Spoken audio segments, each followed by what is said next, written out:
నమస్కారం స్నేహితులారా, ఎలా ఉన్నారు? పరమశివుని 19 అవతారాలు. సాధారణంగా మనకు దశావతారాలు లేదా విష్ణు యొక్క 10 అవతారాల గురించి తెలుసు. కాని శివునికి అవతారాలు ఉన్నాయని మీకు తెలుసా? నిజానికి శివునికి 19 అవతారాలు ఉన్నాయి. దేవుని యొక్క సంతతికి చెందిన ఈ అవతారాలు ఉద్దేశపూర్వకంగానే భూమిపై మానవ రూపంలో ఉంటాయి. సాధారణంగా అవతారం ప్రధాన ఉద్దేశం చెడును నాశనం చేయటం మరియు మానవుల యొక్క జీవితాన్ని సులభతరం చేయడానికి ఉంటుంది. ఇక పరమశివుడు గురించి మాట్లాడితే మాకు 19 అవతారాలలో చాలా కొన్ని మాత్రమే తెలుసు. శివుని యొక్క ప్రతి అవతారం ఒక ప్రత్యేకమైన ప్రాధాన్యతను కలిగి ఉంది. పరమశివుడి యొక్క 19 అవతారాలలో ప్రతి ఒక్కదానికి ఒక నిర్దిష్టమైన ప్రయోజనం మరియు మానవాళి శ్రేయస్సే అంత ఉద్దేశంగా కలిగి ఉన్నాయి.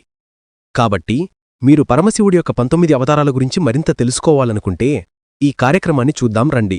పిప్లాద్ అవతారం. శివుడు మహర్షి దీదిచి ఇంటిలో పిప్లాదుగా జన్మించాడు.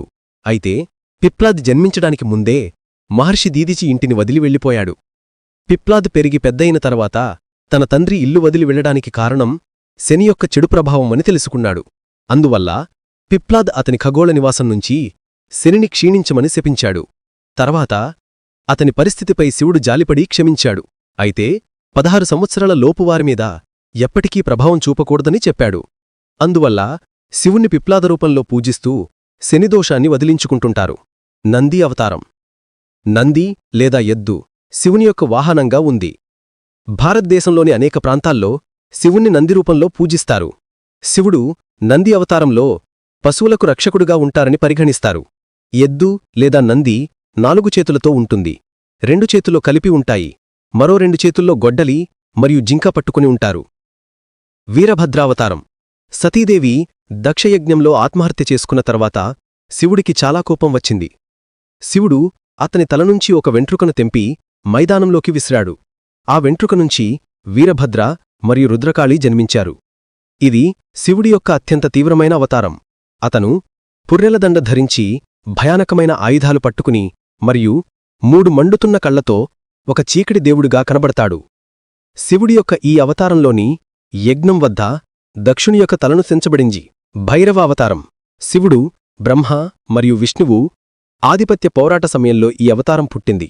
బ్రహ్మ అతని ఆధిపత్యం గురించి అబద్ధం చెప్పిన సమయంలో శివుడు భైరవ రూపంలో బ్రహ్మ యొక్క 5వ తలను నరికాడు. బ్రహ్మతల నరకం వలన బ్రహ్మత్యాపాతకం చుట్టుకుంది.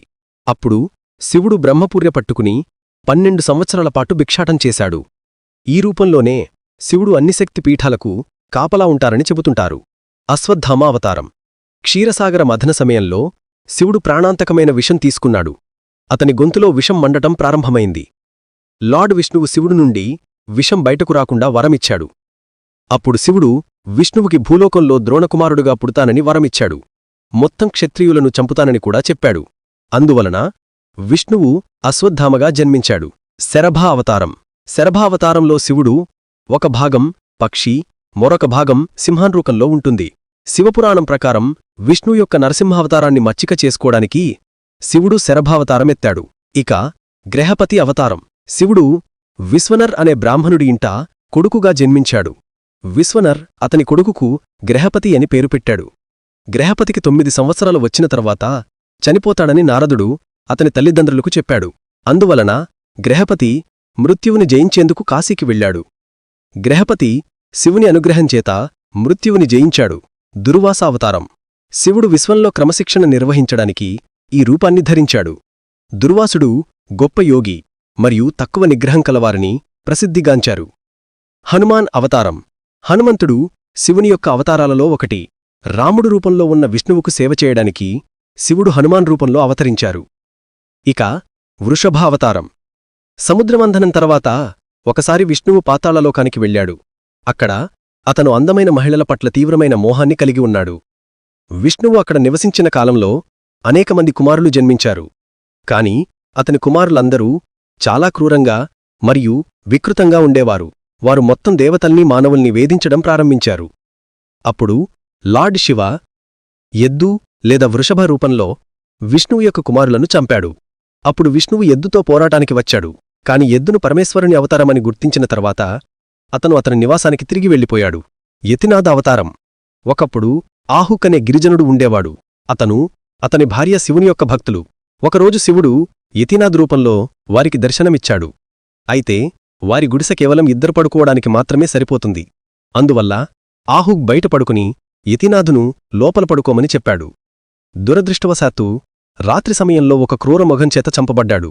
ఉదయం ఆహుక్ చనిపోయినట్టు కనుగొని తను కూడా చనిపోవాలని నిర్ణయించుకుంది ఆమె భార్య. అప్పుడు శివుడు అతని నిజరూపంలో కనిపించి పునర్జన్మలో ఆమె మరియు ఆమె భర్త నలమహారాజు మరియు దమయంతులుగా జన్మిస్తారని చెప్పాడు. అప్పుడు వారు శివదేవుడిలో ఐక్యమైపోయారు.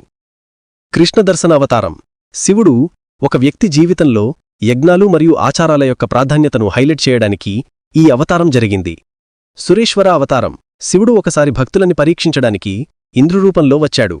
అందువలన ఈ అవతారాన్ని సురేశ్వర అవతారమని కూడా చెబుతుంటారు. భిక్షువర్య అవతారం. శివుని యొక్క ఈ అవతారం మానవల్ని అన్ని రకాల ప్రమాదాల నుంచి కాపాడ్డానికి జరిగింది. కిరీట్ లేదా వేటగాడు అవతారం. అర్జునుడు ధ్యానం చేసుకుంటున్న సమయంలో శివుడు ఒక వేటగాడు లేదా కిరీట రూపంలో వచ్చాడు. దుర్యోధనుడు అర్జునుణ్ణి చంపడానికి మూకా అనే రాక్షసుణ్ణి చంపాడు. మూకా ఒక పంది రూపంలో వచ్చింది. అర్జునుడు తాను ధ్యానంలో లీనమై ఉండగా తన ఏకాగ్రతను భంగపరుస్తూ అకస్మాత్తుగా బిగ్గరగా ఒక శబ్దం వచ్చింది. అప్పుడు కళ్ళు తెరిచి ఆ మూకను చూశాడు. అర్జునుడు మరియు వేటగాడు ఒకేసారి పందిమీను బాణాలను వేశారు. ఇద్దరూ కలిపి పందిని ఓడించారు. అర్జునుడితో ఒక ద్వంద్వయుద్ధం కోసం వేటగాడు రూపంలో ఉన్న శివుడు సవాలు విసిరాడు. అప్పుడు శివుడు అర్జునుని యొక్క శౌర్యాన్ని మెచ్చి పాశుపతాస్త్రాన్ని బహుమతిగా ఇచ్చాడు. సొంతం తారకా అవతారం. శివుడు పార్వతిని వివాహం చేసుకోవడానికి ఆమె తండ్రి హిమాలయం నుంచి అనుమతి కోసం ఈ అవతారాన్ని ఎత్తాడు. బ్రహ్మచారి అవతారం. పార్వతి ఆమె భర్త పరమశివుని పొందడానికి ప్రార్థించే సమయంలో శివుడు పార్వతీదేవిని పరీక్షించడానికి ఈ అవతారం ఎత్తాల్సి వచ్చింది. యాక్షేశ్వర అవతారం. శివుడు దేవతల యొక్క మనస్సుల్లోకి వచ్చినప్పుడు అహాన్ని తొలగించడానికి ఈ అవతారాన్ని ఎత్తాడు. అవధూత అవతారం. ఇంద్రుని యొక్క అహంకారాన్ని తగ్గించడానికి శివుడు ఈ అవతారాన్ని తీసుకున్నాడు. చూశారా, శివుడి యొక్క 19 అవతారాలు ఎంత అద్భుతంగా అమోఘంగా ఉన్నాయో? మీక్కూడా నచ్చినట్లయితే లైక్ చేసి ఓం నమఃశివాయ అని కామెంట్ చేయండి. అలాగే మరిన్ని వీడియోస్ కోసం మన ఛానల్ని సబ్స్క్రైబ్ చేసుకోండి. ధన్యవాదాలు.